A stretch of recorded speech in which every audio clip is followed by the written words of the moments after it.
তো এখন এমন একজনের সম্পর্কে কথা কমু, সে এখন বাংলাদেশে পুরো ট্রেন্ডিংয়ে আছে। সে কিনা বাংলাদেশি না, সে রাশিয়ান মডেল স্টার। এখন কোন স্টার না কোন স্টার এটা তো আর আমরা জানি না। তো বিষয়টা হইছে, কিছুদিন যাবত দেখতেছি মনিকা এই ফার্মেসিওয়ালা রিক্সাওয়ালা এগুলাকে মারামারি। আমার কথা হয়েছে, তুই বাংলাদেশে আইসো কোনো একটা কাজে, আমার জানার মতে রূপনগর বিদ্যুৎ কেন্দ্রে তুই আইসিলি কামে, তোর কাম শেষ, তুই যাবি রাশিয়া, তোর এখানে কামটা কি? মানে ওই যে বিদেশে ভিউ হয় না, আর তো রাশিয়া কেউ দেও না, বুঝলেন না? এখন কাহিনী হয়েছে, বাংলাদেশে মানুষজন খোলামেলা দেখতে পছন্দ করে, তো ইয়ে দেখাইয়ে মনে করেন ভালো একটা মোটামুটি ভিউ কামাইতে আছে, ফলোয়ার কামাইতে আছে। এই হচ্ছে অবস্থা। বাংলাদেশে মনে করেন যে সস্তা ভিউজ, হ্যাঁ।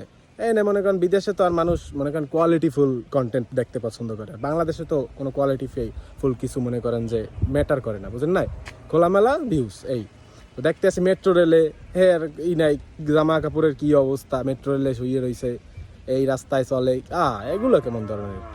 মুসলিম country, as a Muslim country হিসেবে এগুলো তো আমরা মানে তাড়াতাড়ি প্রতিহত করতে হবে নাকি? তাড়াতাড়ি কমেন্টে জানান কি করা দরকার, এই মাইয়ের কি করবো।